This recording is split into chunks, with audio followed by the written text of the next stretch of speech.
Hello, and welcome to this afternoon's session on how to get started with researching the collections at Wellcome Collection. My name is Julia Nurse. My pronouns are she, her. I currently run the research-based events here at Wellcome. I'm talking to you today from the offices in London. I have shoulder-length brown hair, glasses, and I'm wearing a black shirt with a green and orange pattern. I'm going to be chairing this session today, which will run for around 90 minutes or slightly longer, depending on questions that come in at the end. We will have a brief 5-minute break halfway to allow you time to step away from your screens. So coming up, you'll see a series of short pre-recorded videos.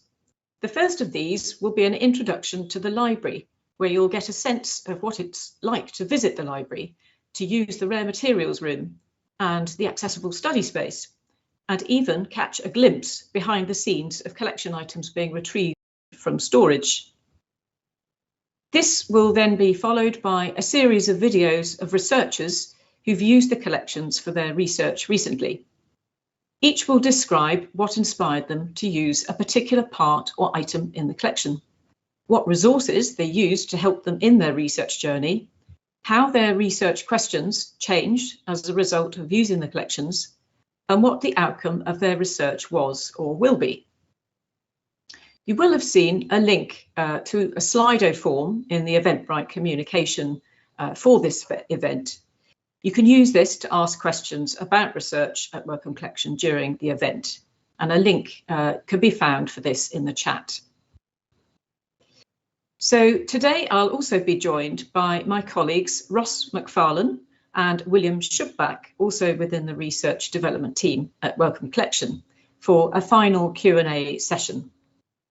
We hope to entice you with some further choice examples of collections that we think might be worthy of further research, and we'll hopefully attempt to answer just some of the questions that come through.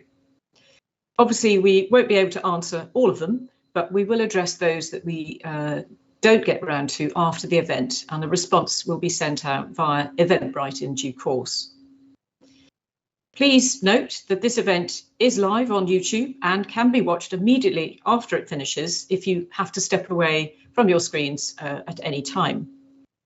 As you can see, we're also providing live British Sign Language and live captioning throughout.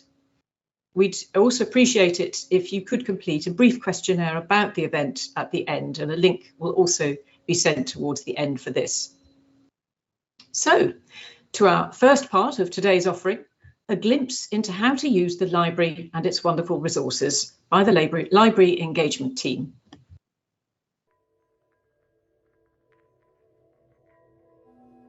On entry to the Wellcome Collection building, you'll be guided upstairs to level 2. Here we have free lockers that are available for anything you don't need to take into the library. If you need to bring in any equipment, we have clear plastic bags we can provide for your use. Here, as you enter in level 2, you'll see the library entrance. This is the admissions desk, where we will process any membership that you require, and if you don't have a ticket already, we'll provide you with a day card.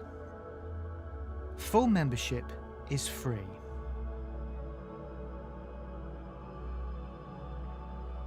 When you enter the rare materials room, you'll be guided to your seat, and any items you have ordered will be delivered to you.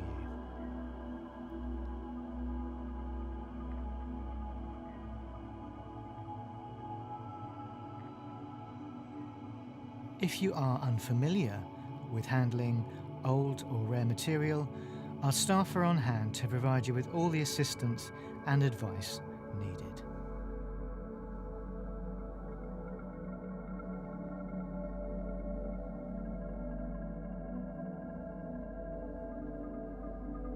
In this instance, we are looking at some archives which are usually placed flat onto the table.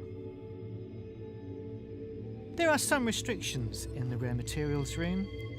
For example, you can't use pens, but we do have plenty of pencils on hand. You can also use laptops and photographic equipment to record your own images. Please just speak to a member of the team for any advice. The Rare Materials Room will always have a supervisor. The Wellcome Library has a study room with assistive technology.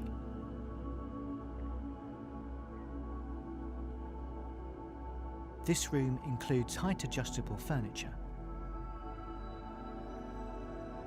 If you wish to use any of our assistive technology, please just speak to a member of staff.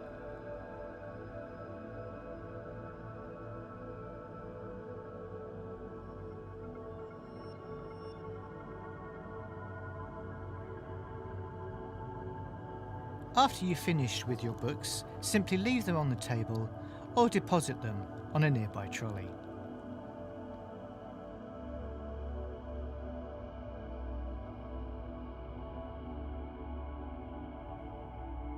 At the end of the day, our staff will collect and reshelve any material left around. We also have a more relaxed gallery space that is non-silent, where you can speak to your friends, do video conferencing, and generally make a noise.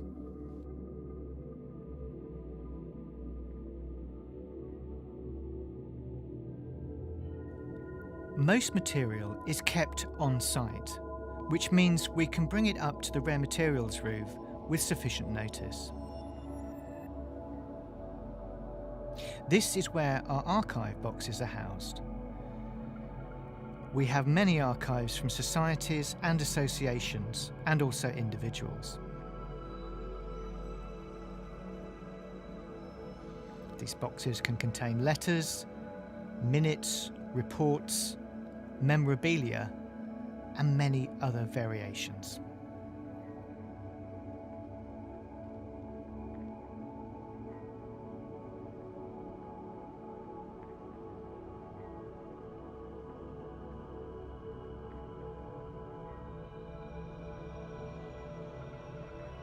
We hope you've enjoyed this video.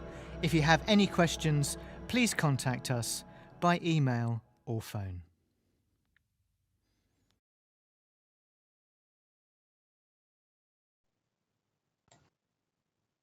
Okay, thank you. I hope you enjoyed that, and you will have seen lots of links in the chat there, which you can follow up on.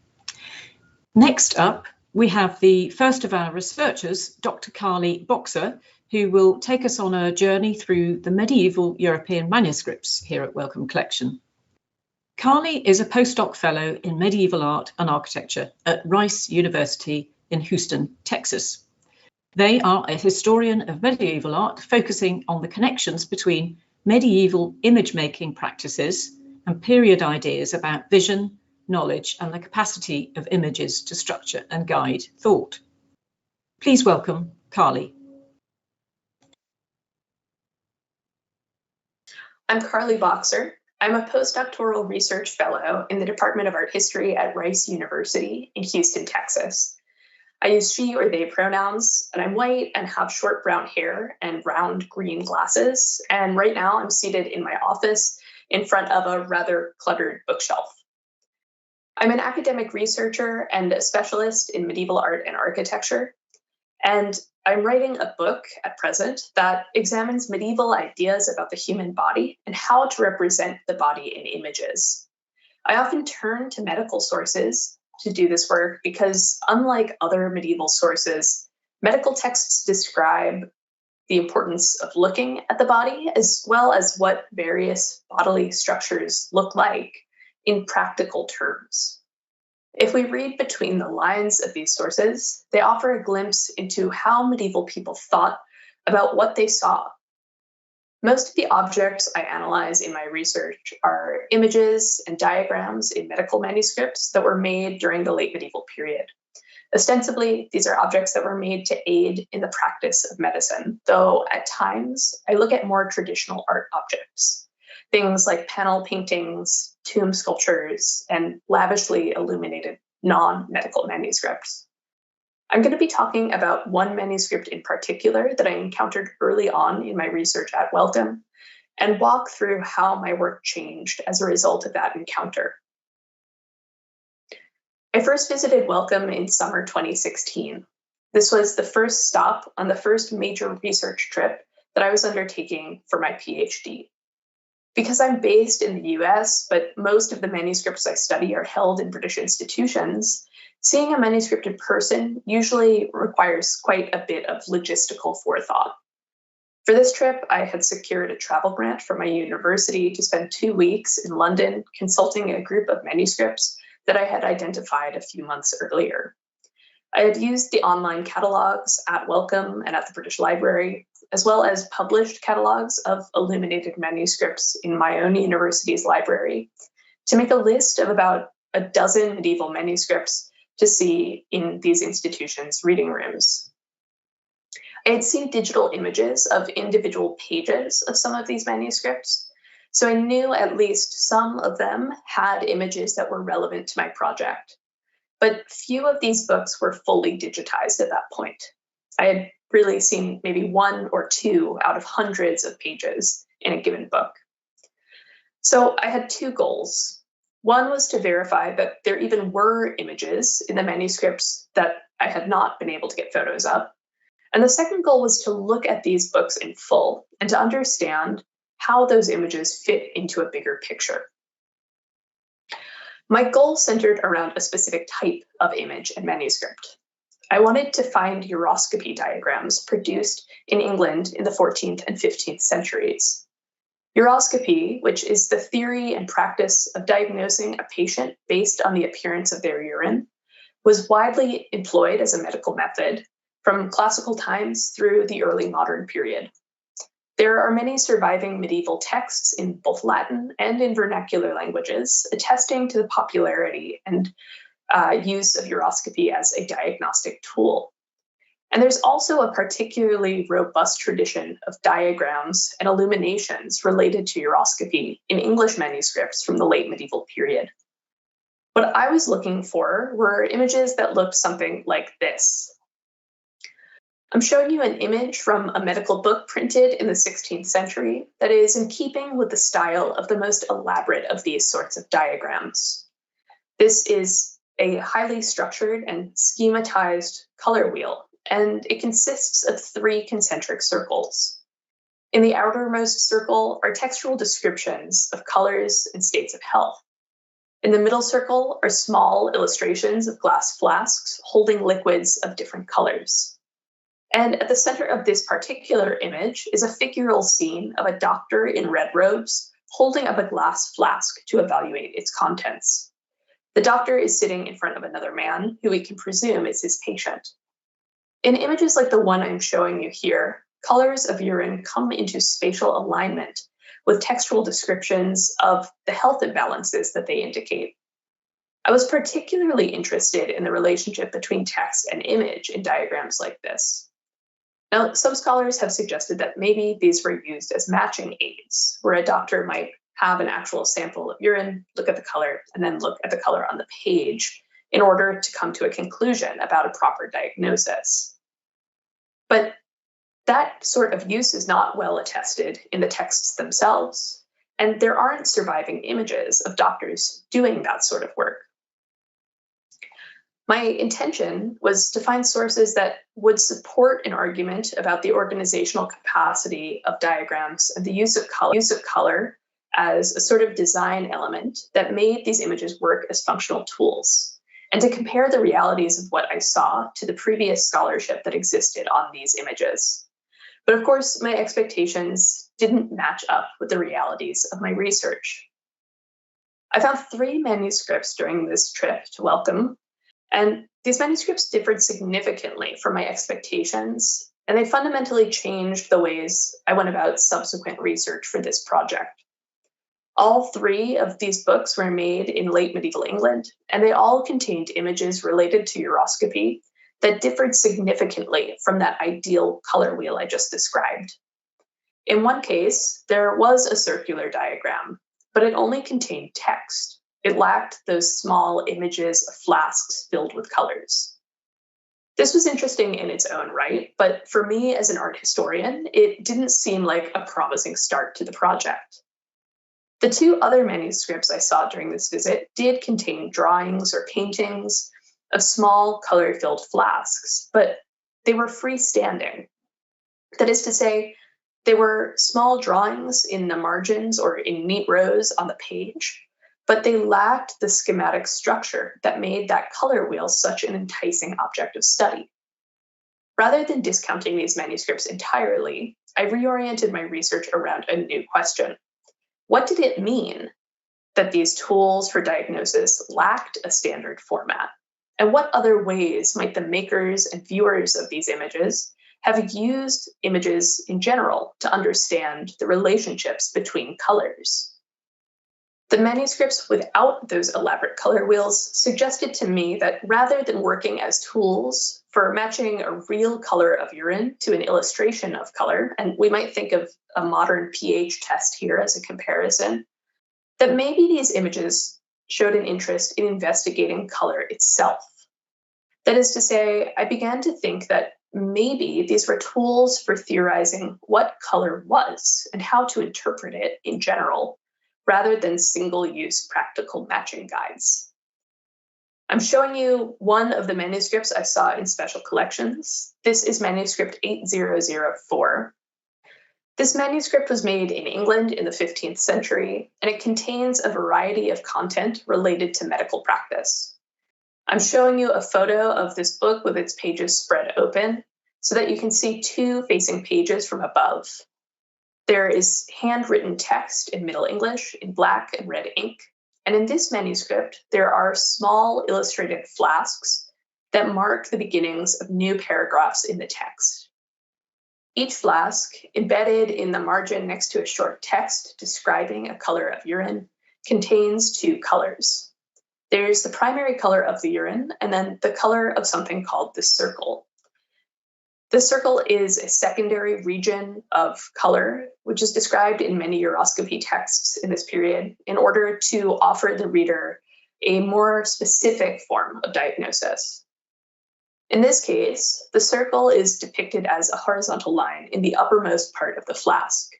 And throughout this manuscript, it's shown as a shocking, contrasting color in comparison to the primary color of the urine. While each color bears some similarity to the named color in the text, the flasks in this manuscript contain unusually bright and intense hues.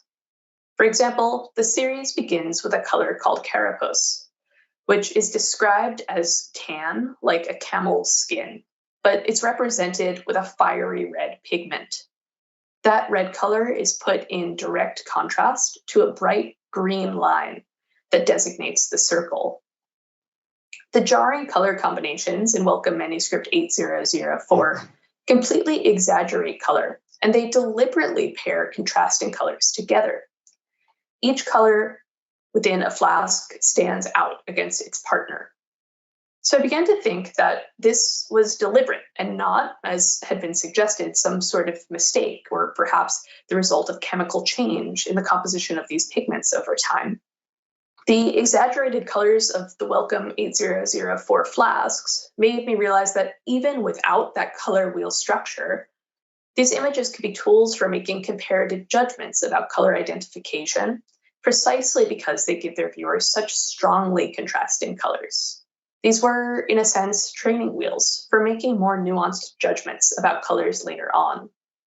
Seeing these manuscripts at Wellcome also aided my research in another sense. By examining medieval sources in the reading room, cross-referencing with secondary sources in the library, and searching in Wellcome's online catalog for related objects, I was able to establish a finite group of objects that I would continue to reference as I completed my PhD in the coming years. The experience helped me narrow down the topic that I intended to work on, and it gave me a clear sense of the temporal and geographical limits I wanted to work within.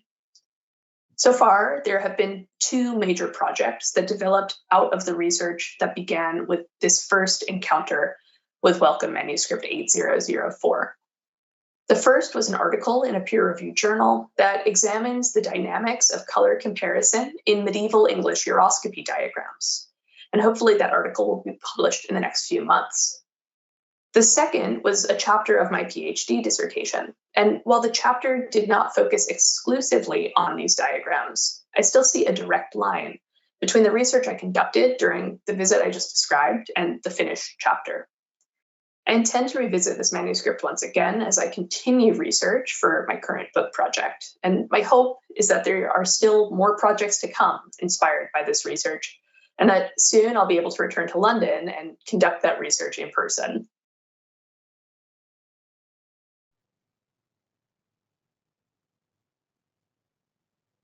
I hope you enjoyed hearing from Carly just now. As a fellow art historian, I always appreciate hearing about the relationship between image and text. The uroscopy charts are a particularly fabulous and, as we heard, very individual guide to analysing a patient's health at this time, which was, it seems, a more nuanced process than has been previously thought. Next up, we have Shireen Hamza, who will be discussing her research on 15th century cultures of medicine across the Indian Ocean.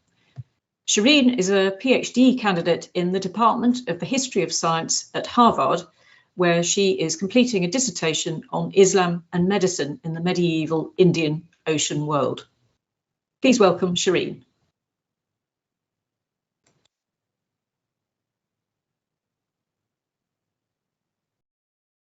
Peace.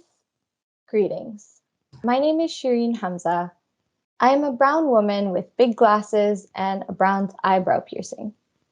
I am wearing a turtleneck sweater and a hijab tied like a turban. I use she and they pronouns. I speak to you today from what is now known as Chicago, the traditional and unceded homelands of many nations, including the Council of the Three Fires, an Anishinaabe treatise between the Ojibwe, Odawa, and Potawatomi nations. I pay respects to their elders past and present. My ancestors come from Western India. Historically, we are boat people, traders crisscrossing the sea on the monsoons. We are uninvited guests on this land. I encourage any of you living on Indigenous land to learn its history and to participate in the Land Back movement however you are able. I'm grateful for this opportunity to speak with you today, as you may be working with materials in the Wellcome Collection for the first time. Most of my talk today will be focused on one book I encountered in the Wellcome Collection.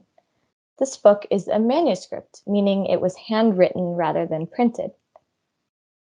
In that sense, it is a unique object, invested with care by the scribe who wrote it, as well as many owners and readers over the centuries. It is one of many surviving manuscript copies of a Persian medical text written by its author, Shihab Abdul Karim Nagori, at the end of the 14th century. This text is most commonly known as the Tibb-i-Shihabi, or Shihab's medicine. With the support of a research grant from the Social Science Research Council, I have journeyed far and wide to examine medical manuscripts of this text and others in 4 countries: the US, the UK, the Netherlands, and of course India, the author's home country. There are more copies in Iran, which I have not yet seen. The photograph here is the copy in the Wellcome Collection. It shows that the book is just a little bigger than my hand, quite literally a medical handbook. The book's binding and covers may have been added along the way, long after the book was first written, perhaps when the original cover and binding gave way. The current covers are made of cardboard, covered in a cloth with vertical white and pink stripes and block printed with a black floral design. I have included a photograph of the book open to the first page of the text. Text here is written in Persian verse, in rhyming poetry that would have made it easier for a student to memorize the contents of this. The scribe left plenty of space in the margins, and many different readers took advantage of that to add their own notes and thoughts in their unique handwritings. At the top of the page, 2 different owners of the book have stamped it with their seals.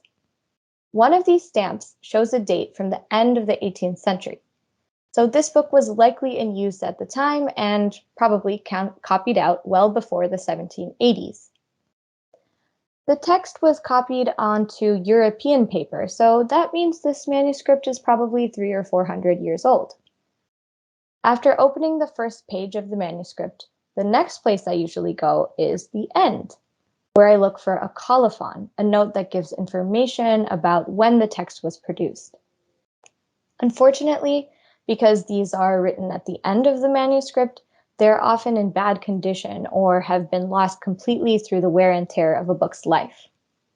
This photograph shows that a conservator salvaged this colophon, pasting whatever was left of it onto a new paper.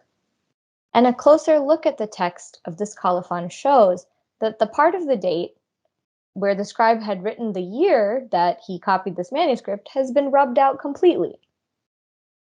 I will spare you my speculations about what that date probably is based on the scraps of what we can see here. The scribe's own name, though, Sheikh Yusuf, does partially survive, and we can also make out the name of the place that he wrote this manuscript, Jajmo, in the state of Kannauj. Today, this city is in the state of Uttar Pradesh in North India. This is more than 1,000 kilometers east from where the author, the physician Shihab Abdul Karim Nagori, wrote this book at the end of the 14th century. If you are a sighted person, this may be the part of the presentation where you would like to see an image of Nagori. Trust me, I would too. But like many authors from the medieval world, no such image survives if it was ever produced at all. And unlike some more famous physicians from the medieval Islamic world, no modern artists have yet imagined how Nagori looked through statues or postal stamps. These stamps from Africa, the Middle East, and West and East Europe depict Ibn Sina, or Avicenna, as he was known in the Latin West. The figures we tend to hear about from the medieval Islamic world are those whose works were well known in Europe, like Ibn Sina, rather than those who lived further east and wrote in Persian rather than Arabic, like Nagori. If there are any artists out there who want to work together on other forms of this kind of modern imagining, please get in touch with me. Nagori's ancestors were from Ghazni in Afghanistan today, but for a few generations before he was born, they had migrated to present-day Rajasthan in India and were working in the administration in the city of Nagaur. At some point in Nagori's life, he migrated south to Patan, where he dedicated his second medical text, a much longer prose text on medicine, to the governor, Zafar Khan. Nagori learned medicine as an adult, after a friend of his died from illness. But he did not restrict himself to learning one kind of medicine. He studied with a teacher from Kabul in modern-day Afghanistan. From him, he learned Greco-Arabic medicine or Islamic medicine. These are names for what is maybe more properly known as the Galenic medical tradition, after the Roman physician Galen. And by the way, this was the same learned medical tradition practiced for nearly 2 millennia in Europe, parts of Africa, and Asia, and brought to the Americas by settlers, European, African, and otherwise. Nagori also learned Ayurveda from local yogis. He sought a thorough education in healing in a time before the hegemony of a single kind of science and medicine, much like we have today. Fabrizio Speziale, a historian, wrote about Nagori's unique fusion of Galenic and Ayurvedic medicine, bringing together the 4 humors of Galenic medicine with the 3 doshas of Ayurveda. This drew me to learn more about Nagori and his life. I translated a rare autobiography that he wrote as the final chapter of Shihab's medicine, drawing on manuscripts in New Delhi, Hyderabad, Princeton, and the British Library to do so. And I could not have done so without doing a lot of manuscript research, because this chapter is not present in all surviving manuscripts of this text, including the one you see here. One thing I would like you to consider is what you would like to examine at the Wellcome Collection beyond the English language.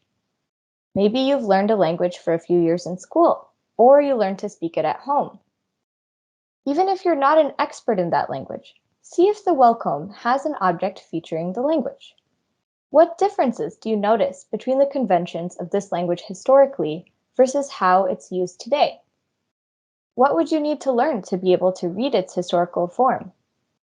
Because of the legacy of colonialism, there's a lot you can learn about the world if you read English or French or Spanish or German. But so much of history, and the history of science and medicine specifically, can only be studied if we look beyond European languages. I hope you will join me in doing so. Thank you, and feel free to write to me with any questions. Reading. Thank you very much to Shireen for that insightful presentation and for drawing attention to just one of the many non-European manuscripts that we hold within the Wellcome Collection. Next up, we're moving forward in time with Delphine Sims, who is a curator, writer, and PhD candidate in the History of Art department at UC Berkeley. Delphine is a scholar of the history of photography and critical race theory with a specific focus on images of people of African descent. Today, she's going to talk to us about her research in this area through a particular photograph that she studied in Wellcome Collection. Please welcome Delphine. Hello everyone, my name is Delphine Sims, pronouns she, her. I have freckles on my face, brown eyes, shoulder-length curly brown hair, and I'm wearing an orange button-up. I am a PhD candidate in the history of art at the University of California, Berkeley. Today, I'm going to begin with some basics, but which I hope are good reminders. Research into a museum collection, like most research, begins with and is sustained by curiosity and passion. When you get overwhelmed by the research, or when you're stuck, disappointed, or negatively affected by your discoveries, remind yourself of your initial feelings, passions, and why you began your query. Today, I'll explore how I came to research a particular image, what drew me to my questions, the discoveries I made, and how these findings are both specific to the Wellcome Collection and applicable to other collections and museums. My research, of course, is framed by my areas of study and who I am. I am a scholar of the history of photography and critical race theory, with specific focus on images of people of African descent. I also have a personal interest in West Africa, Nigeria, and Yoruba peoples. So with just that brief outline, we already have specific keywords to begin our search. But let's also form a guiding question. Does the Wellcome Collection house photographic material that represents Yoruba Nigerian people? Here, we're opening up the collection website and navigating to the collection search material. As seen on the search page, we can specify images. I'm going to use the keyword Yoruba as our first search term. After it is typed into the search bar and entered, our results include a number of objects. We see 74 results that include images and sculptures, but I'm only interested in those that are photographs. So let's get more specific and add the word photo to our search bar, which now reads Yoruba photo. Now we have arrived at a single image. I want to dive right in so we can unpack what is here visually. We see two women wearing mid-length fabric that is horizontally wrapped around their torsos. The woman to the right looks concentratedly upon the other while her outstretched arms reach for the head of her companion. The woman on the floor looks down while the fingers of the other gingerly touch the top of her scalp. The background that surrounds them includes mud brick walls, and there is an expanse of fairly barren dirt, with the exception of some objects strewn around the legs of the woman on the floor. Let's zoom in to take a closer look, where one woman's arms tend to the head of the other. As we zoom in, we actually lose detail to a degree. Suddenly, we see that the image is made up of tiny black and white dots. This is the quality of a half-tone photomechanical reproduction up close. It's actually really difficult to tell whether or not the one woman is doing anything to the hair of the other. Her arms seem quite relaxed, and her fingers don't appear to be making any adjustments. Both women wear hairstyles that include variously sized braids or plaits, tightly woven upon their scalps in cascading and circling directions. Many of us call this type of braiding cornrowing. Let's zoom out again and attend to the rest of the information this image provides. An italicized caption that reads, "Photo by Captain A.W. Gelston," followed by another caption that reads, the woman barber, Yoruba's from Saki, the Lagos hinterland. It seems the unpictured photographer is named, the geographic location of the photograph is identified, but the names of the two women elude us. In fact, one is only described by her profession, while the other isn't acknowledged at all. Are we to understand that the caption and image are inseparable? If so, I would argue that the text is always prescribing or determining for the viewer a specific reading of the image. If text is affixed to an image, we can think of the photograph more as an illustration for an argument or topic, rather than a standalone image. The text attempts to leave little room for other interpretations of the photograph. We often use the terms capture, compose, or create when discussing the act of taking a photograph. I want to draw your attention to the reality that compose and create suggest a photographer's active role in the making of the photograph, and capture implies the instantaneous nature of photography. It captures a moment. We must understand that this photograph was composed and created through staging. We might also keep in mind Gelston was probably an intimidating figure as a British member of the military, and he hovered above these women with an apparatus of modernity, the camera. Gelston likely posed these two women to create a kind of fiction that supports the eventual captioning. If we return to the oddness of the barber's hands on her companion's head, as well as the objects on the floor seen here, a comb and a bowl just above the curled legs of the leftmost woman, we begin to pinpoint the ways the text and Gelston's staging inform one another. The idea of capture also suggests that he caught a truthful depiction of a moment in the lives of these women, when in reality, there was an entire event or production that took place to produce this image.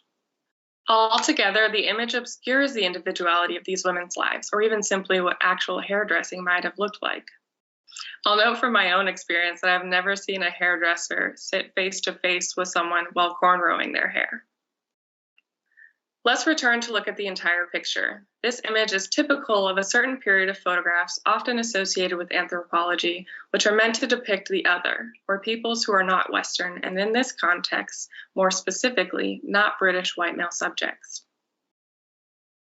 We call this a type photograph. Type photographs were a specific genre of highly reproducible photography that was broadly disseminated and meant to illustrate, define, and categorize peoples. Type photographs were widely collected curiosities that entertained Europeans beginning in the late 19th century. They would often depict an ethnic group from a specific region with special attention to what made them different: physical features, costuming, tribal affiliations, roles, traditions, etc. The images were accompanied by descriptors, and together, image and text, aimed to teach, though I'll add highly subjectively, Europeans about people they would never themselves encounter. The type photograph did not allow for specificity or existences outside of what the type defined.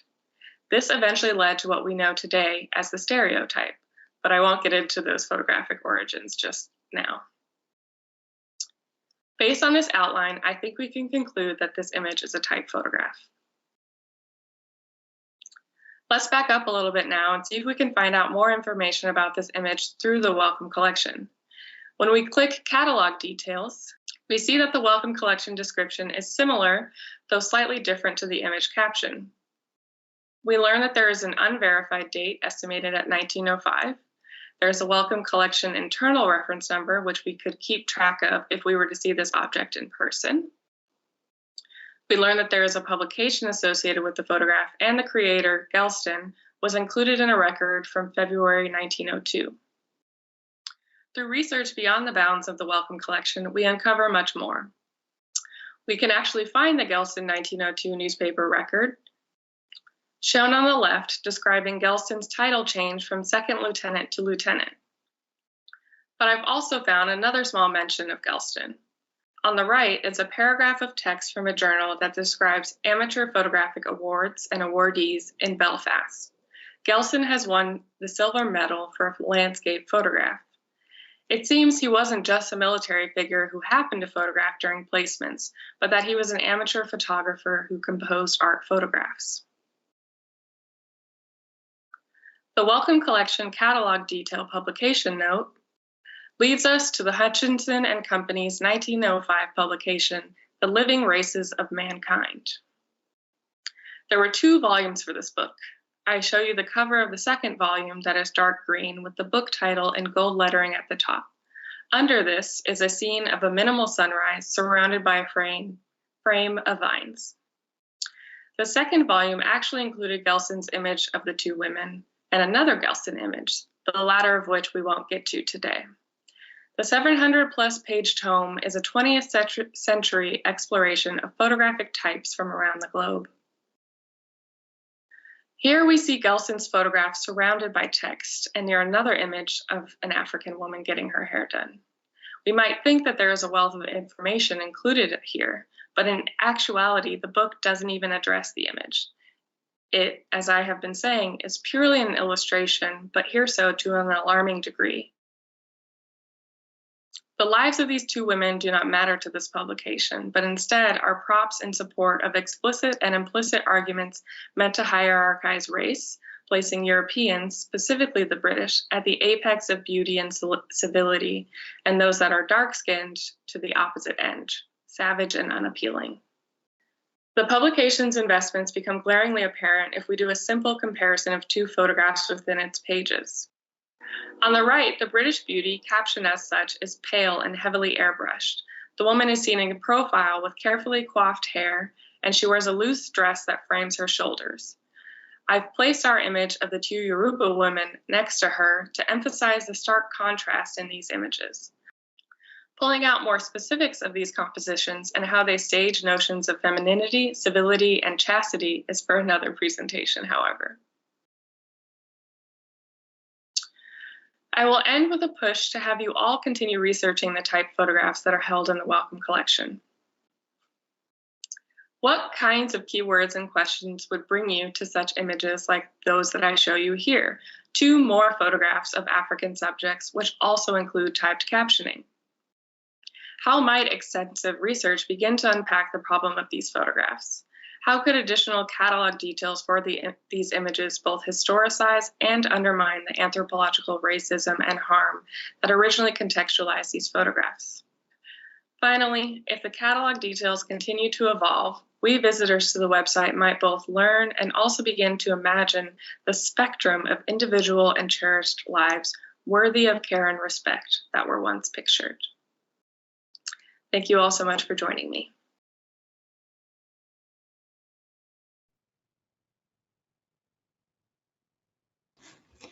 Thank you very much to Delphine for her thoughts on her fascinating research methodologies there. I'm sure you found her presentation useful, particularly her references to navigating the catalogue search, which I know has popped up as a question already in the Slido.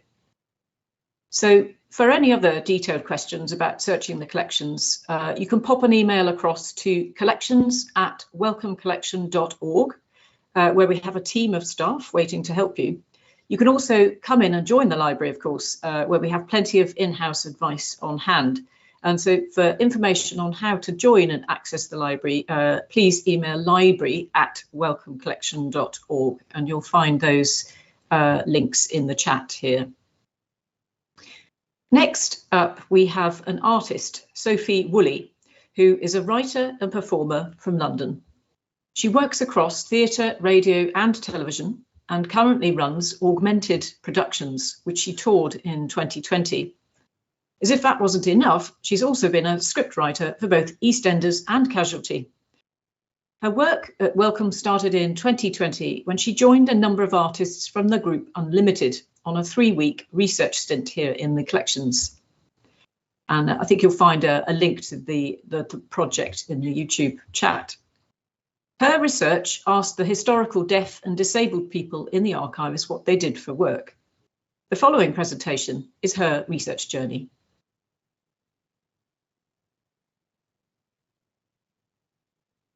Hello, my name is Sophie Woolley. I'm a white woman with blonde hair and I'm sitting at home in front of a beige curtain. I'm a scriptwriter for TV and radio, a theatre maker and an actor. I'm also deaf. I'm from a deaf family and I use a cochlear implant to follow speech. I did a research project at the Wellcome Archive in 2020 to find out what the collection could tell me about what deaf and disabled people did for work in the past.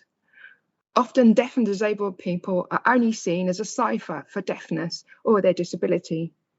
I knew there would be medical representations in the collection, but would there also be clues about what they did as work? The reason for this question is that we're often not seen as workers. Deaf and disabled people all have experience of not being taken seriously or being seen as advisors, supporters, or even as human pets to the real workers who are not disabled. We are seen as people who should volunteer, charity cases, benefit scroungers, at best to be ambassadors for our disability rather than the actual work we do. I wanted to see if I could find any positive stories of deaf and disabled workers that I might take inspiration for characters that I wrote in scripts, but also to get more of a sense of my own status in the context of the grand sweep of history. So my question was wide and expansive in scope. My questions were big. So I wasn't able to visit the collection in person due to the COVID pandemic. So I looked in the online archive using the different search tools and doing a lot of Google style typing in things like deaf work, disabled workers, that I didn't keep a record of my search terms, but I found unique and fascinating books, memoirs, also etchings, portraits of intriguing looking characters. To find out more, I read books outside the collection and watched films and TV. Often I sat on my balcony and had a big think. Today, I only have time to mention two individuals that I looked at in the archive. So the first etching I saw was John Gale, otherwise known as Dumb Jack. This slide is an etching showing John Gale, a weather-beaten older white man with high cheekbones in 18th century working class clothes, a hat at a jaunty angle, smoking a clay pipe. He is described as in offensive language as a deaf mute. It's fine to call someone deaf, but mute is not okay. Reading the caption for the image, my early note in my notebook was that his job was an executioner, but I ended up being less sure that this was the case. For 20 years, John took condemned prisoners to Tyburn gallows for public execution in London. I thought he must be quite enigmatic and strong to deal with the rowdy crowds that lined the 3-hour route to Tyburn. His image is in the National Portrait Gallery. His face was on mugs. He was a deaf icon. I had to look into what Tyburn was, so I looked at Wikipedia, I looked into the process of executions, the way the crowds turned out to spectate and cheer and jeer from the 16th to 18th centuries. And I went to the London Library to look up a reference about the artist who did this portrait to see if that would lead me to more information about John Gale. So I looked at John Faber in J.C. Smith's British Metropolitan Portrait Catalogue, but the catalogue did not tell me anything more about the subject.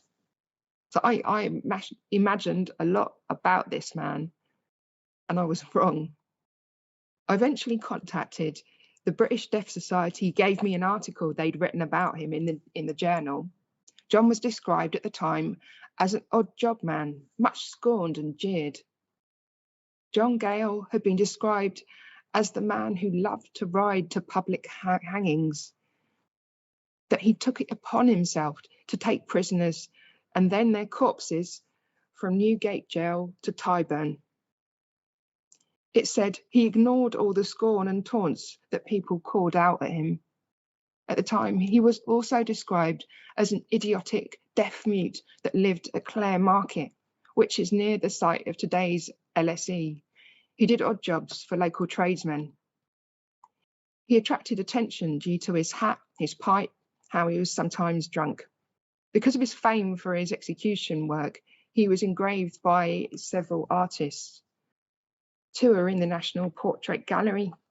And I think whoever must have described him using this kind of language at the time must have been jealous of his fame or a bit ignorant.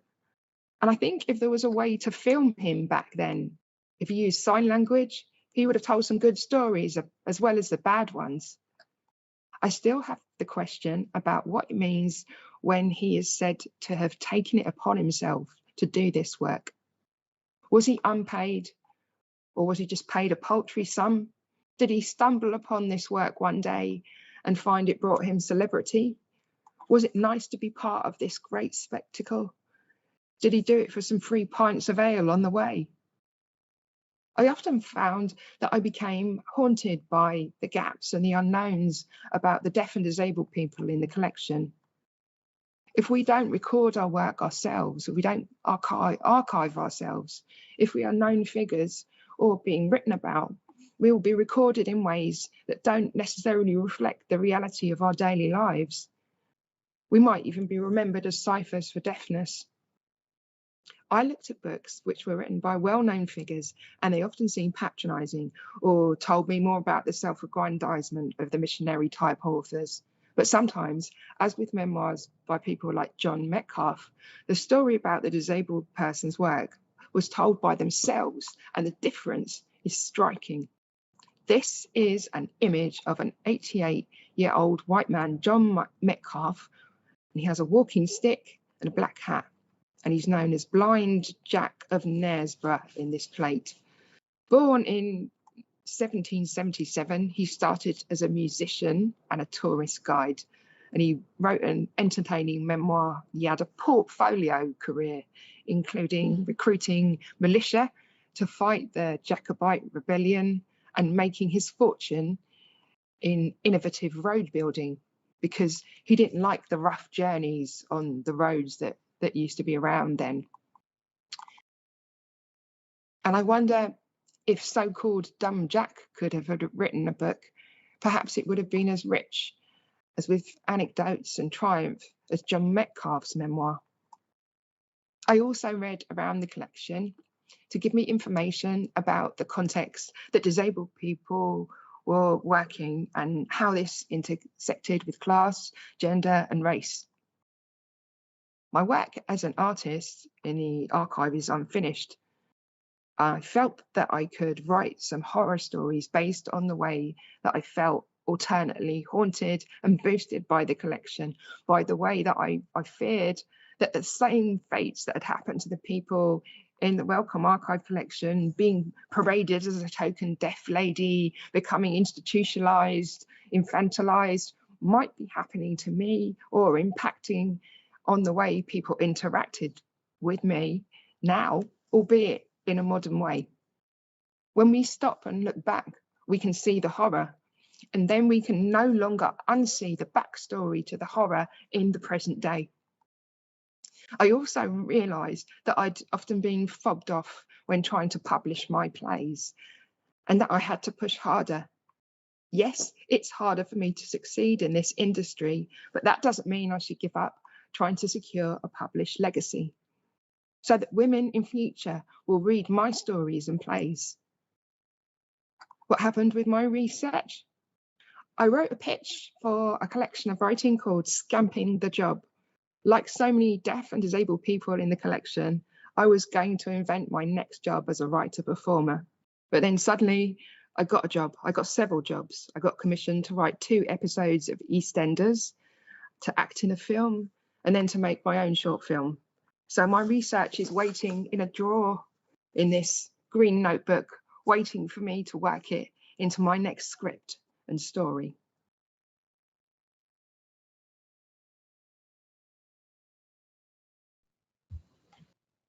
Thank you so much to Sophie Woolley there for her perspectives just now. It's interesting to see how her interrogation of the collections as a practicing artist and performer invites new interpretations of lived experience.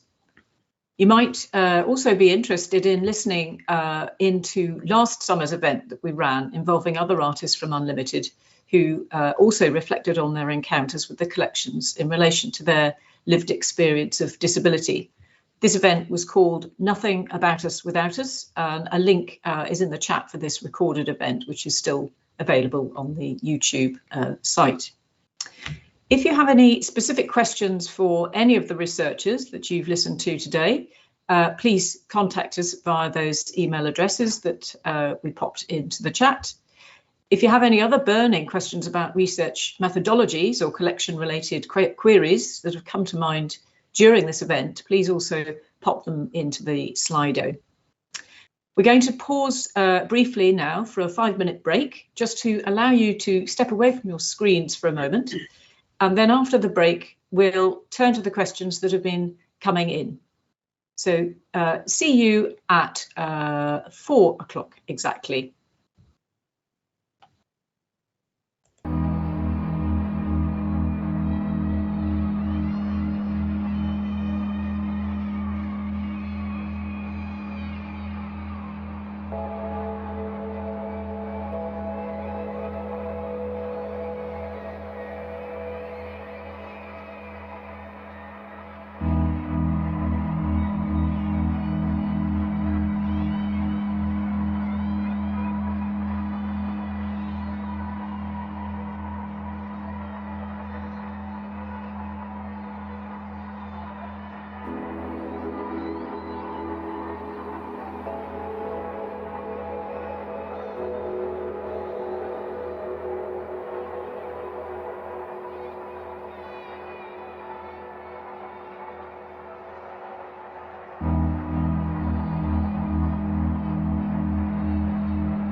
Hello and welcome back.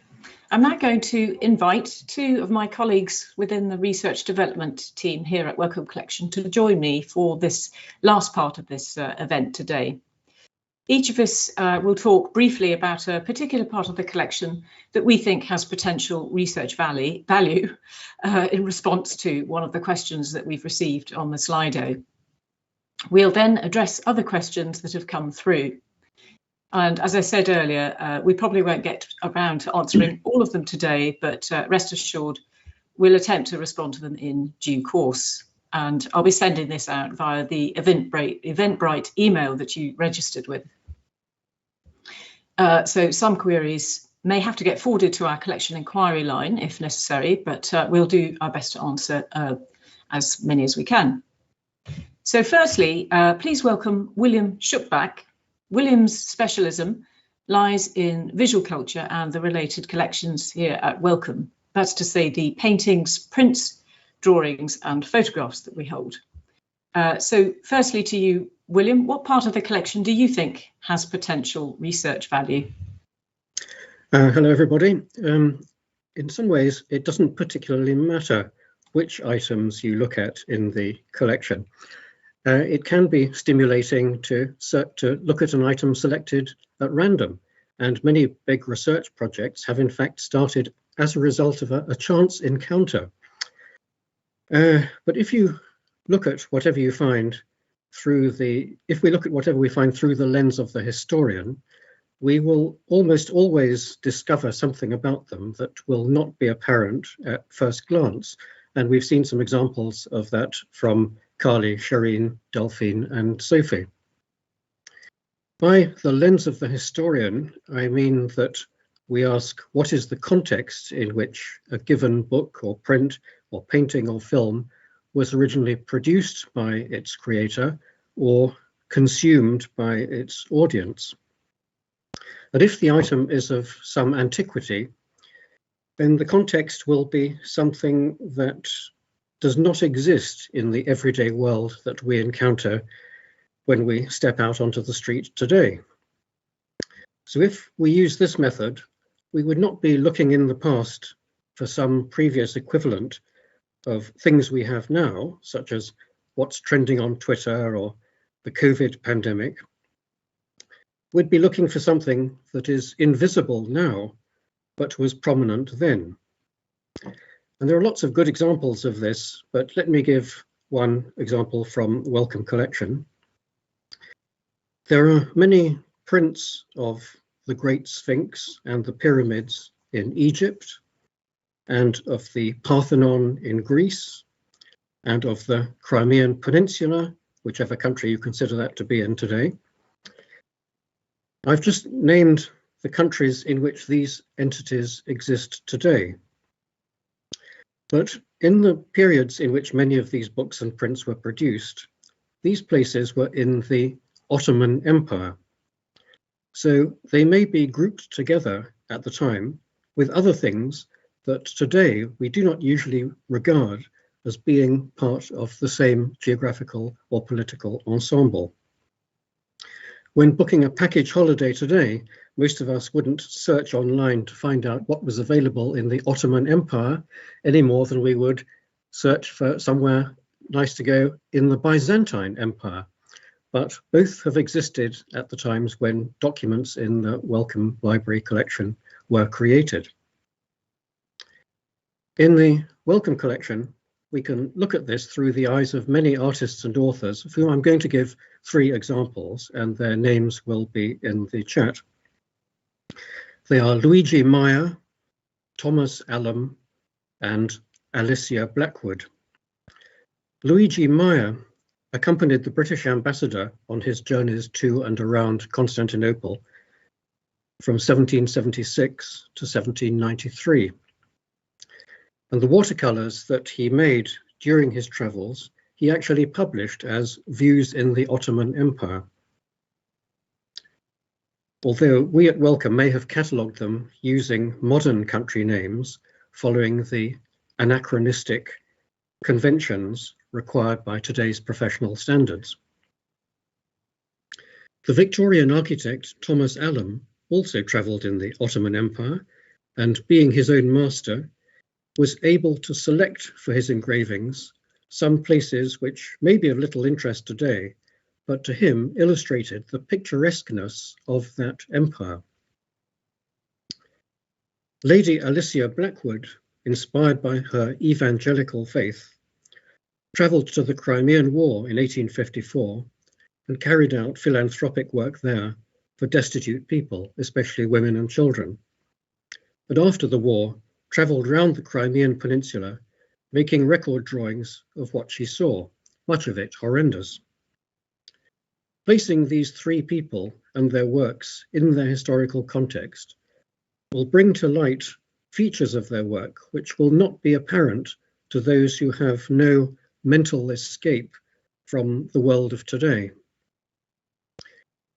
I'll just take this opportunity finally to suggest an invigorating book with many other examples of what I have been describing, including examples of big research projects that started from chance encounters, and that is Reconstructing Contexts by Robert D. Hume. The details are in the chat. You won't regret the time spent reading it. Thank you. Thanks very much for that, William. Now, please welcome Ross Mcfarland. Ross has researched, written and lectured on the collections and other topics, with a particular focus on the intersection of death, folklore and medicine. Over to you, Ross. Thanks so much, Julia, and it's a pleasure to be here today. So I'm going to speak today about one particular archive collection, and I hope this example will do a number of things at once. It's an archive collection that relates to the history of disability and raises a number of issues in association with that. It's also an archive collection that allows us to think a bit broadly about how archives are created, what they may or may not contain, how they came to be in our collections, and how they have been described and made available. Firstly, though, I just want to talk about the word archives itself. It's the case now that the word archives can be used as a general term for, well, old stuff, but it has a specific meaning that relates, in the main, to collections of unpublished papers of individuals and organisations. And it's that specific context I want to think about today. I'll do that with the archive held here of the papers of Sir Ludwig Goodman, which have the reference PP/GUT. Goodman's a neurologist who is most remembered now as the person who founded the sporting events for people with disabilities that evolved into the Paralympic Games. Why is this collection here? Well, it's important to remember that we don't just hold material that was collected by Henry Wellcome in the late 19th and early 20th centuries. From the late 1970s, there were systematic attempts to bring contemporary medical archives into the collections here. So the archive collections of prominent medical practitioners and also the papers of medical organisations, often prominent campaigning organisations. That's why we have the papers of medical organisations like Mind, the mental health charity, Action on Smoking and Health, and the Family Planning Association, and the papers of prominent medical professionals such as Ludwig Goodman. Hence, this is why a lot of the archive collections we have that relate to disability are framed in this way, from a perspective that fits maybe more with a medical model of disability, as that was our collecting policy at the time. The Goodman Archives was donated to us by Goodman's family. As such, it includes a lot of personal material about him, such as papers about his experience as a Jew fleeing Nazi Germany. The material it holds about the work of Stoke Mandeville Hospital is often photographic, for example, photographs of competitors at the Stoke Mandeville Games. It doesn't hold the administrative papers of the hospital, nor records on the patients.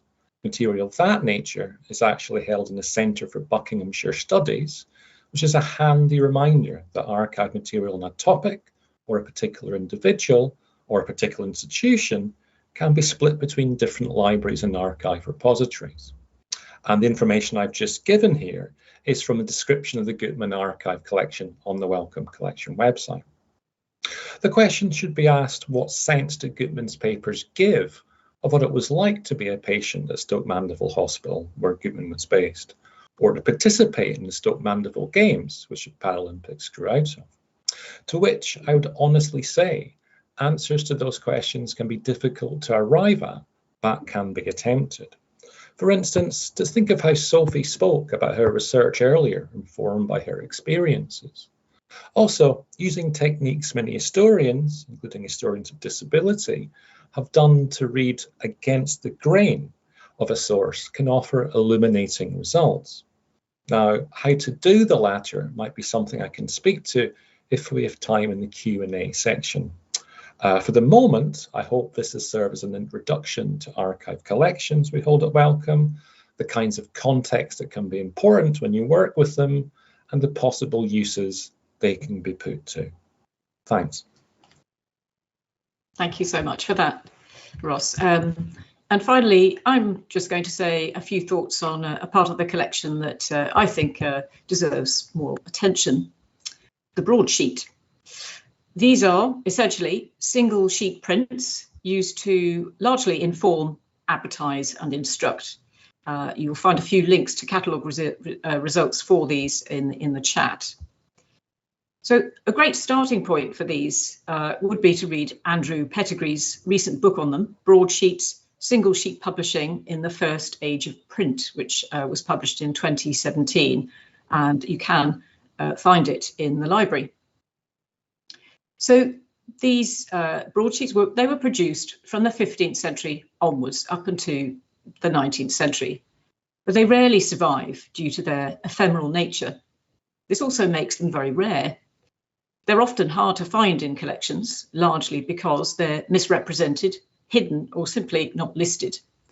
Various descriptions are often used to describe them: broadside, broadsheet, single sheet folios, handbills, adverts, pamphlets, notices, proclamations, ballads, trade cards, posters, and so on. They're sometimes hidden, as I mentioned, within archival material or in books where they've been bound in, which is always a treat to find if you're lucky enough. We're aware of the discrepancies that exist in the catalogue records for this format in the collection, something that we will actually be tackling next year during an audit of this part of the collections. Some, in fact, have yet to be catalogued, but there's a lot there.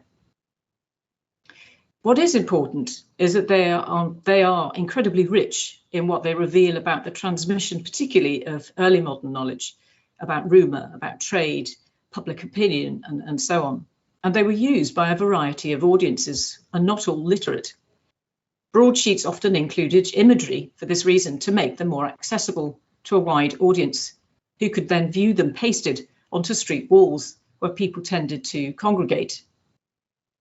But what research value does this type of format hold? Well, as I mentioned, they do cover a wide range of topics. They offer a window into the socio-political and cultural environment of the early modern period particularly, and there is the potential to identify further hidden broadsheets in the collections and other collections, possibly folded within books or not described accurately, or that could be possibly linked up to broadsheets listed in objects like the Commonplace book, for instance, which were essentially notebooks, often compiled by both men and women, and you'll also find those in our collection too. And also to identify the possible survivals in other collections that link up to ours. So the broadsheet gives us a better understanding of literacy, or not, in the early modern era. By studying the contents of this very broad format, it's possible to investigate how broadsheets were read and interpreted by the general public. So if you're looking for a theme or topic to study from this period, this format provides a great starting point. And also they come up for sale occasionally. We were lucky enough recently to acquire one, which you can now find listed in the catalogue as a Spanish broadside mandating the smallpox vaccination for children on the 23rd of May, 1818. And you'll find a link to that in the chat here. Obviously, this is a pretty topical item to buy right now, and it represents one of the first large-scale international public health initiatives, and it relates well with other material we have in the collection on this theme. Essentially, this mandate warns that those who didn't get their children vaccinated would be fined. So broadsides also offer the potential for research on the representation of race and disability. Analysis of the monstrous body is not new in the academic field, but there is plenty more scope for research. You'll find a link to an example of this within the collection in the chat here, hopefully. And if you haven't already seen one of our earlier exploring research seminars on this topic by Tim Wingard, I would highly recommend it. It's called Monstrous Birth in the Middle Ages, and that is available to view via our YouTube link there. But now for some other questions that have come through. I think some have already been addressed through the initial library video about how to use the rare materials room. And there is a collections inquiries email, as mentioned, for other specific questions. Staff, as I said, can help out with any collection inquiries or offer starting points for your research. And a link, again, is in the chat here if you missed it earlier. So for collection-based queries, you email collections@wellcomecollection.org, and this will give you access to closed, uncatalogued archives, catalogue amendments, provenance, identifying themes that are not clear from the catalogue, for instance, or simply problems with ordering. But for access queries, searching, joining, ordering items, that sort of thing, please email library@wellcomecollection.org. So a couple of the other questions that have come up, and William, I think, is going to address a couple of these in tandem, I think.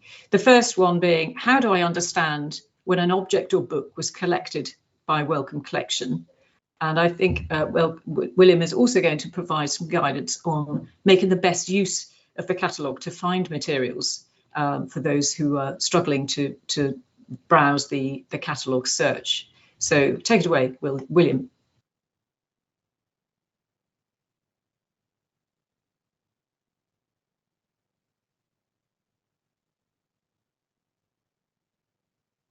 I think you might be on mute, William.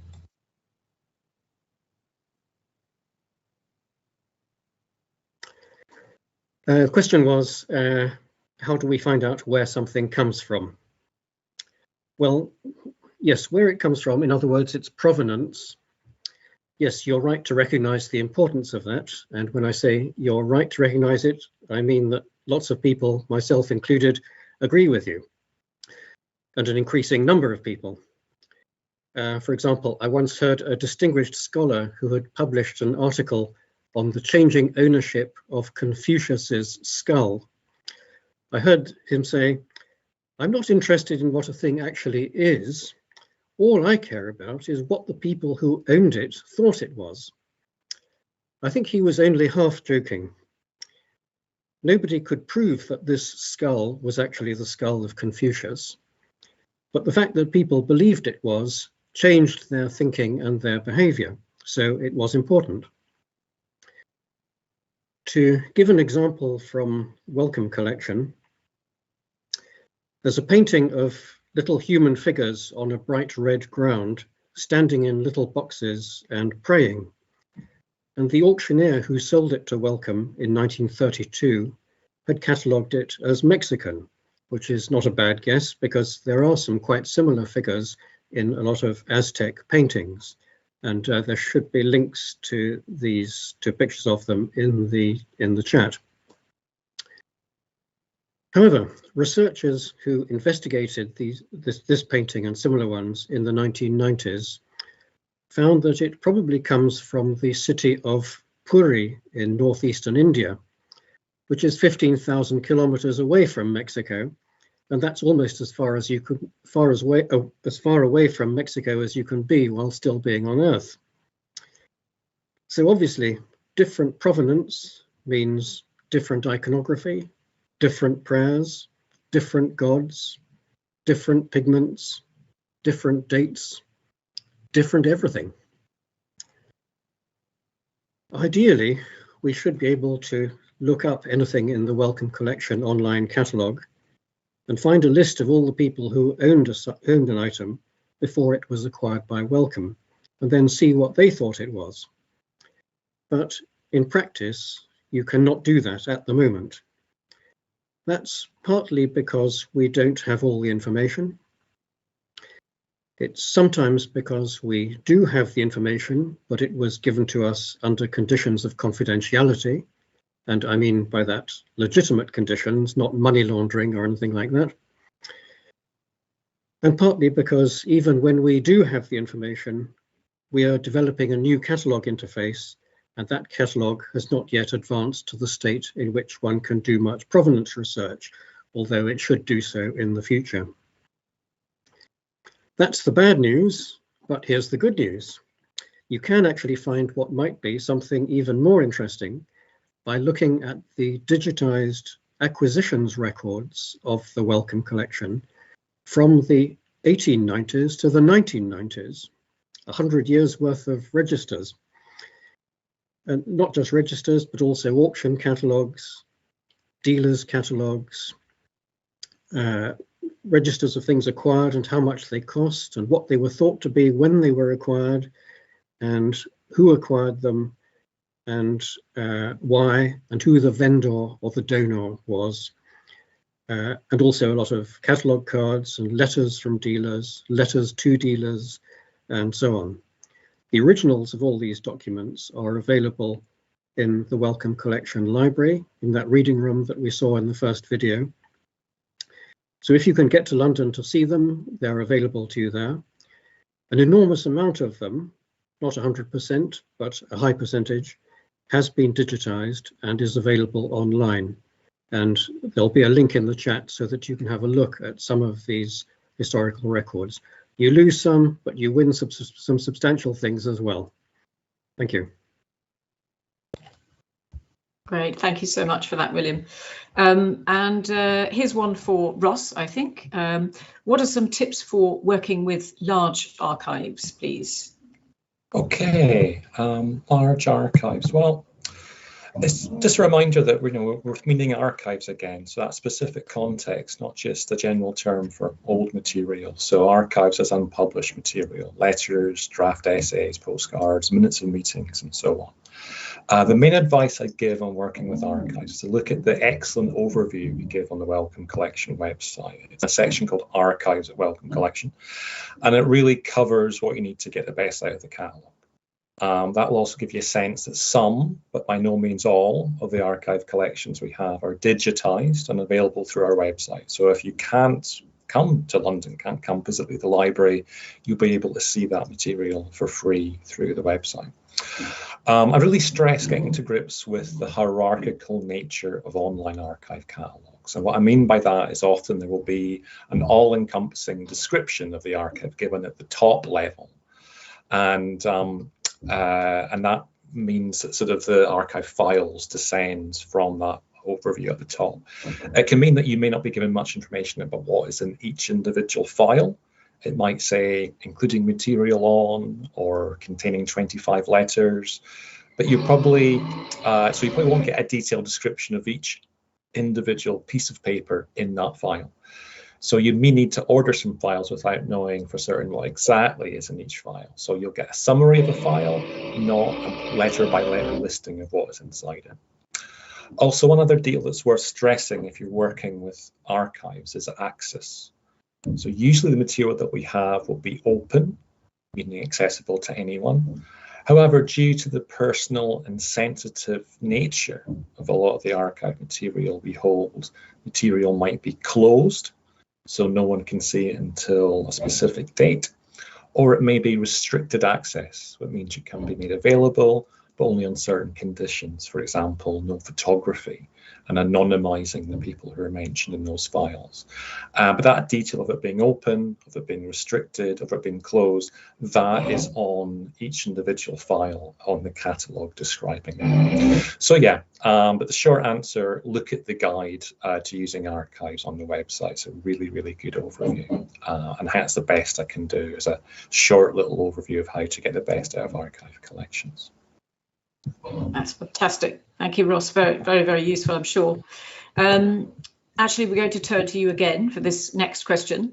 What are some under-researched archives or materials related to disability? Okay, so there's a direct answer and an indirect answer to that one. A direct answer is to flag up archive collections which would relate directly to a medicalised view of disability and are not as well known as others. So I'm thinking of papers of such organisations as Multiple Sclerosis Society, Genetic Alliance UK. A lesser known example would be something like the admission and discharge registers of Holme Auxiliary Military Hospital from the end of the First World War. And I'm flagging that up in particular as it includes narratives from wounded patients. I think there's some under researched material elsewhere in the collections, aside from archival material. So I'm thinking of material in the ephemera collections. We might not have mentioned ephemera precisely today, but it's usually single sheet printed material.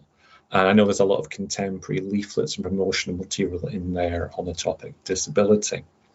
I'd also suggest the 19th century patents that we have.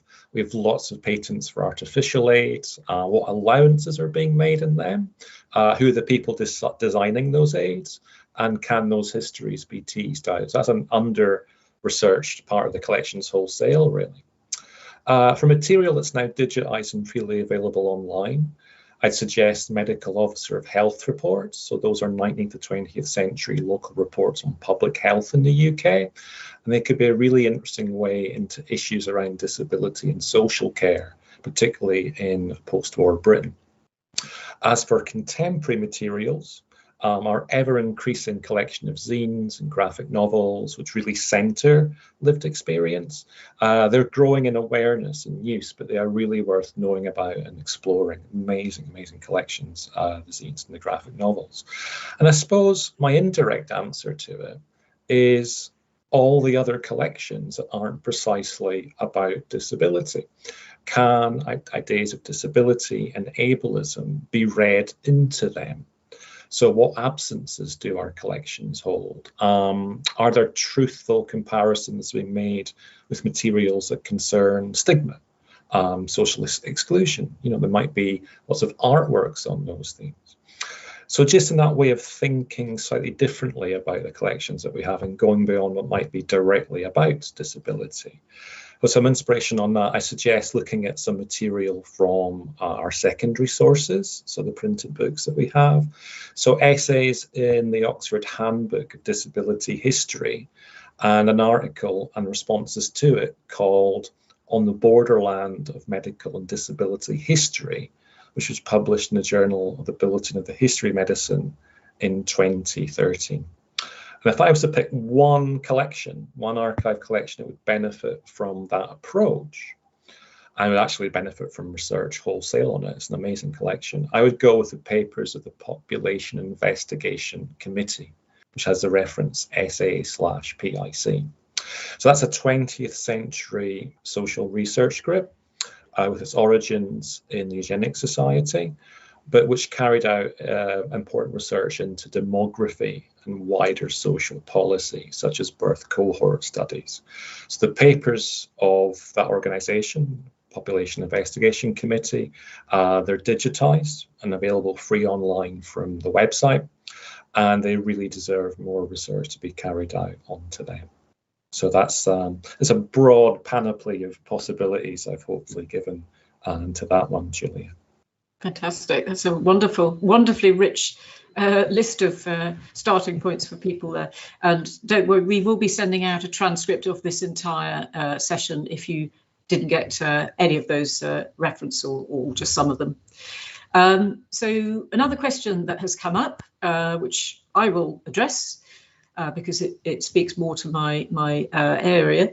What is your advice for working with prints, early modern printed materials and the history of medicine? Well, as I've already mentioned, there is already a fascinating format. Excuse me, I'm just going to wave my arms because the lights have gone out in my room, that provides research potential in relation to this question. But I should probably clarify further what exactly qualifies as early modern, because this term can be a little bit fuzzy. Generally, it covers the period from around 1500 to 1800. Anything before this time, or just before, it is broadly described as medieval. So we identify anything that is described as a rare book as any book published before 1851. And there are currently around 25,000 of these available online via our collection website. Not all of them necessarily actually owned by us, but certainly available to view. So there's plenty to browse through. So by 1500, printing technology was beginning to transform the way information and knowledge was conveyed. Changes in medicine from this point onwards were conveyed largely through the printed book. So it is obviously key to studying this period. It's also important to remember that medicine was not studied in isolation in the early stages of the early modern period, but in relation to continuing humanistic studies, that's to say, to grammar, rhetoric, history, poetry, moral philosophy, as well as ancient humoral theories about the body that was believed to be controlled by universal forces. So residual ideas about astrology, religion, and the four humours continue to circulate. So the printed book and medical illustration obviously played a fundamental part in the transmission and exchange of medical knowledge within Europe at this time.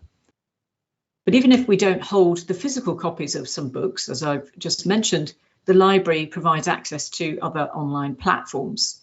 So the early European Books Online, for example, is a fabulous resource which allows you to compare copies of books in different collections, not just ours.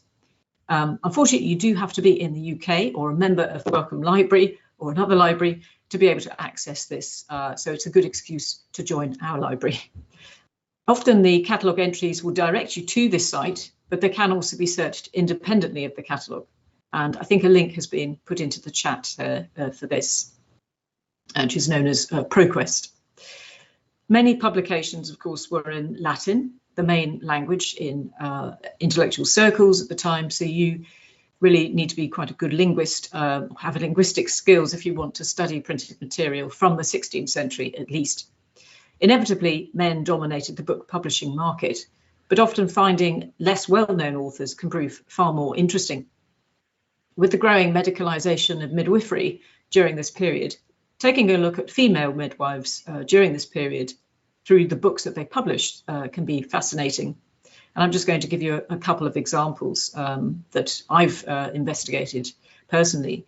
So Louise Bourgeois was one. She was a French midwife to the royals during the 17th century and produced many illustrated books, notably her Observation Diverse, terrible pronunciation, apologies.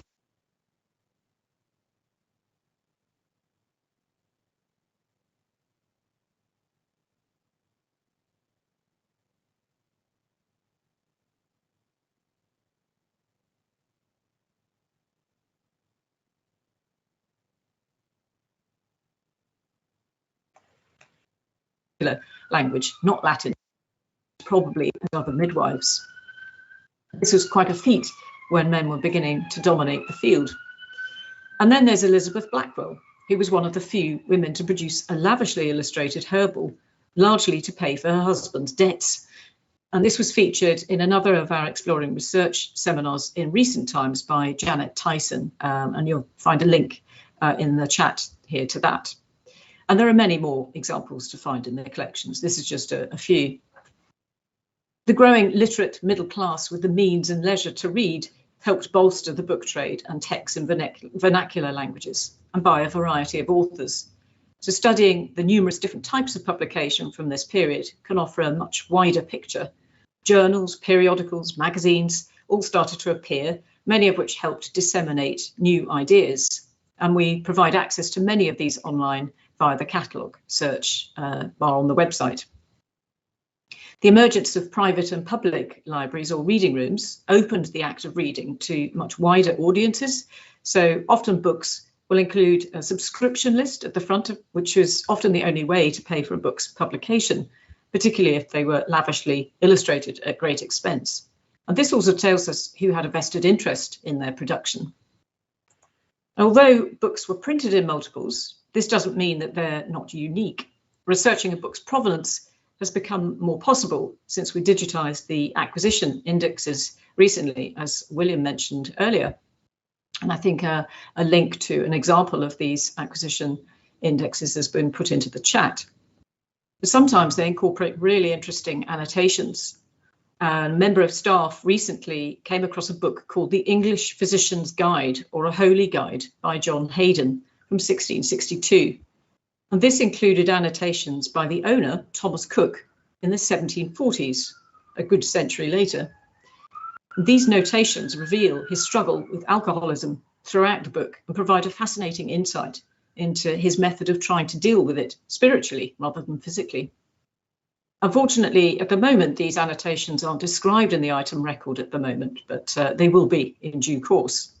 Often it's just a case of examining a book to find such sort of hidden gems. Incidentally, the copy, the online copy that you find in our collection is not, in fact, the one that's here in the library, so you won't find the annotations in there. It's actually from the Huntington in the US, which is an example of the variety of collections that we cover online. But if you're interested in hearing more about our rare book collections, I'd really recommend listening to a recent talk given by our resident librarian, Dr. Alex Hill, as part of an event that was run by Outside In, called Outside In, Introducing Collections Talk, Rare Books with the Wellcome Collection. And a link has been put to that fabulous presentation in the chat. Of course, if you're interested in individual prints from this period, and of course we have many in the collection, it's important to view them in the wider context of contemporary publications to understand the environment in which they were produced, to find out who the engravers and publishers were and what else they produced, to get a better understanding of the milieu in which they worked and who they were producing for. Don't ever study visual material in isolation, because print culture was incredibly complex. I could go on, but we're restricted for time here today. So these are just some broad suggestions to offer a starting point at least. And as I said again, please do get in touch via the collection's email if you want any help with any of the resources today. So now we've addressed all of the collections that came in advance, and now I'm just going to turn my attention to a couple that have come up on the Slido during the event. And one of these, which I'm hoping, William, you might answer because you're so good at statistics, is how much of the collection can actually be accessed online? Goodness, I'm afraid I haven't got a percentage for that, but I know I think we've digitized over 1 million items. Sounds about right. However you may count an item. And there's also a lot in Wikimedia Commons. So if you put Wellcome in Wikimedia Commons, you'll find some digitized material presented in a different format. And it's always revealing when you look at things first in one format and then in another format, and you find new things in each format. So I'd recommend using that as well. Yes. Any thoughts at all, Ross? Anything you could add to that? Yeah, I think it's just to say and just to reiterate that now that we're back physically in the building, that we'll be able to really increase and get back to the pace we were working at before the pandemic of digitizing more material. And I do think there's large numbers of 19th century texts that have been digitized now, but a growing number of archive collections, which is why I really wanted to flag up Population Investigation Committee. That's one that I don't think has had its day in the sun yet, but there's more great archive collections will be coming through soon. Large parts of the Family Planning Association archive that's been digitized in recent time. Yeah, and I think it's worth saying also that it's if you check the collection website, or did check it several months ago, it's always worth doing that search again and again, because things are being added all the time. So it's definitely worth re-looking at original searches and also putting different search terms in to really investigate the full range of material that might cover your particular topic. Okay, great. Thank you for that. So Ross, we've had another question for you. someone would really like to hear more about reading against the grain with regard to disability. Do you have any more thoughts on that? You did offer some other suggestions during. Yeah, I mean, I think it's better to take it from the examples that I give, but it's just that sense of, and I think it's the point I'm trying to suggest with that is to think that it may well be that the collections that have come in, and they came in due to an understanding of what the history of medicine was 30, 40 years ago, that those collections may be able to be interpreted with an understanding of disability history, which arguably has formed itself and conceptualized itself after that time. So really from the 1980s onwards. So looking at things with that kind of eye, I think would be very interesting. And I would suggest the way to do it, I'm trying to think of a specific example that would work well with. I think, as I say, something like PIC, because often the Population Investigation Committee, because often there's studies that have been done of history of eugenics from a history of medicine perspective and a history of disability perspective. And I think applying ideas that can come from secondary source texts, and I think that's something we can emphasize today. I think we've all spoken about it, that the collections that we have, the secondary sources that we have, the printed and recent published books, that can help contextualize the rare materials that we have.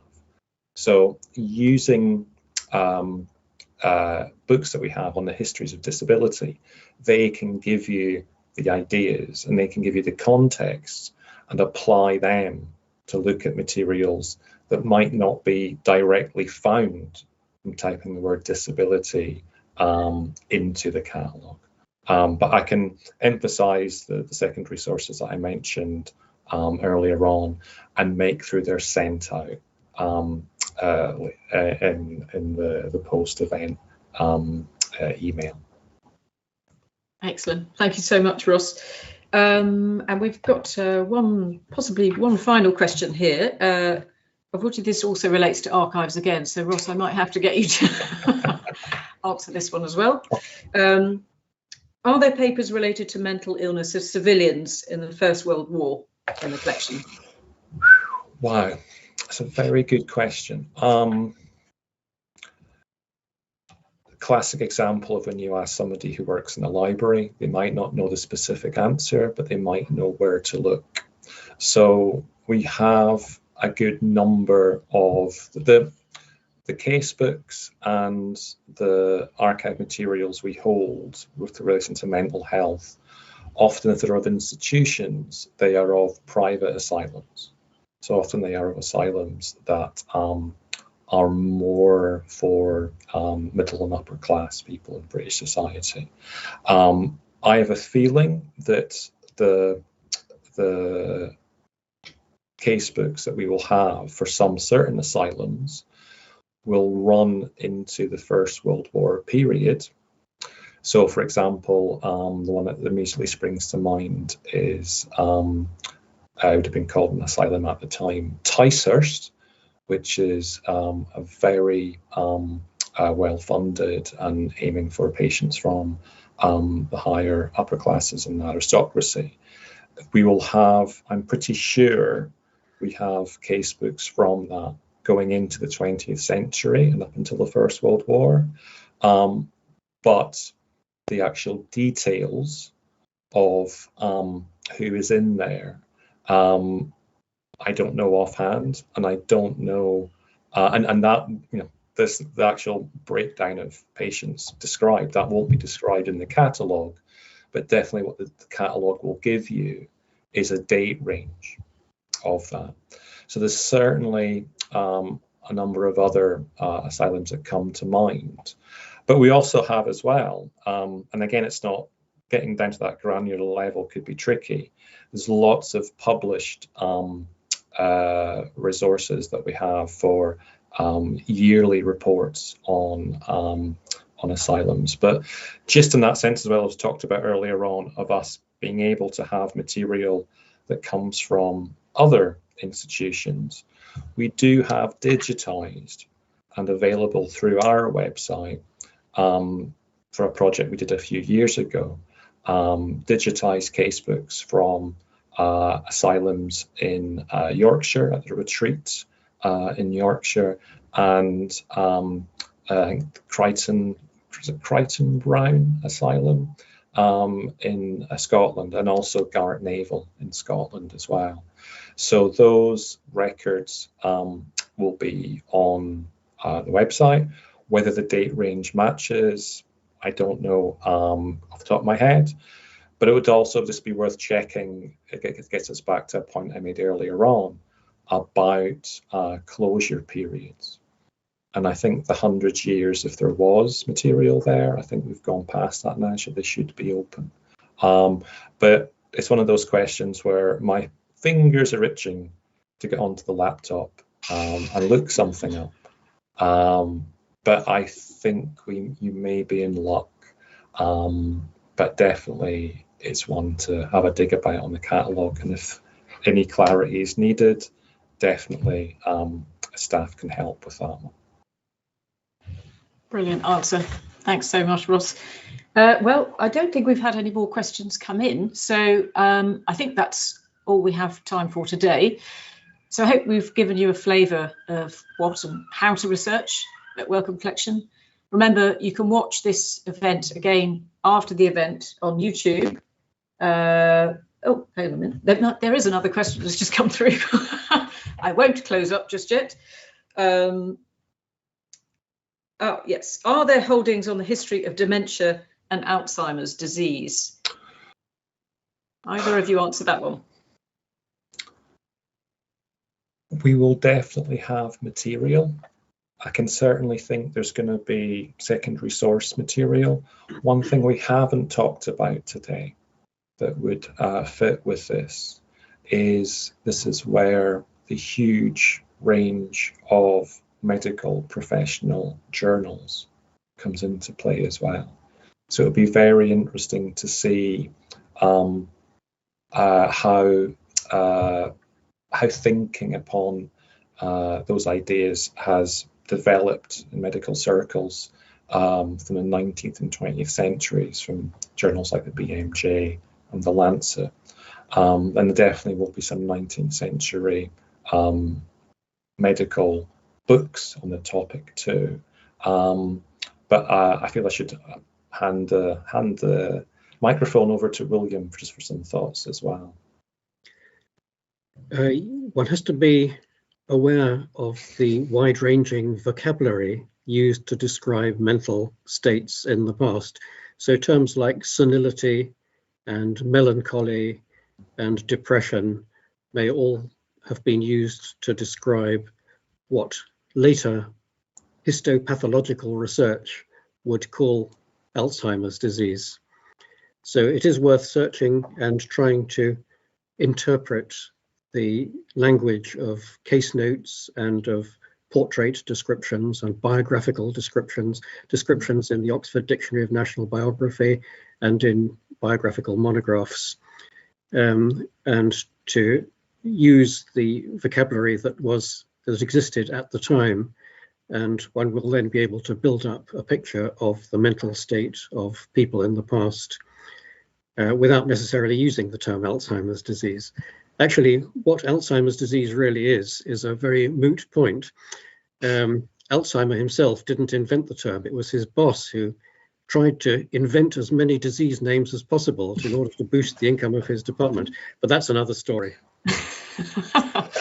But I think it's an important point William made there as well when he mentioned the Oxford Dictionary of National Biography and as what a key research tool the ODNB is.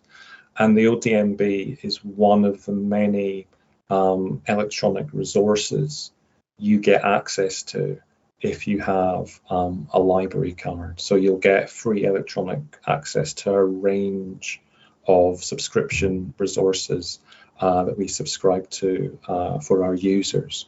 So just as one of the main aspect of getting that card is getting to see the rare materials, it's always just always as well emphasising that those electronic resources you get with a library card are so useful and so important, as William has just sort of suggested to you there, the kinds of context and the kind of direction. And we heard some of the researchers earlier on speak about how their research has been shaped. Certainly using the Oxford Dictionary of National Biography can be very, very important for that. But just if you're looking at the ODMB, apply the same kind of critical lenses that the researchers were applying earlier on in their talks. So who is in there, who isn't in there, who is writing those biographies, who isn't writing those biographies. And there's some interesting questions that can be raised when you start looking at the sources that you're using for your research, and just thinking carefully and thinking, always having an aspect of critique in how you deal with any source, whether it be an original source or a secondary source, one made up from primary original resources. Brilliant, fantastic points, both of you there. Thank you very much. So I think we've given you a lot of food for thought, hopefully, and you're all compelled to join the library now. Go and get your membership and come and visit us and look at the treasures that we have here. So as I was saying, this is recorded. You can watch it immediately afterwards if you missed any of it, or any other day that you want to watch it. It will be available on YouTube. If you wouldn't mind filling out a brief feedback form, just to let us know what you thought about this event, so that we can see if it was successful and useful or not. And the link again is in the chat for you if you missed it earlier. So thank you so much to all of the presenters today, to Ross, to William, and to wonderful BSL interpreters. Russ and Lynn, thank you very much, and to all the fantastic audiovisual staff and moderators who are running this event in the background and making it a very smooth operation. Much appreciated. So goodbye from us here at Wellcome Collection. See you at the next one.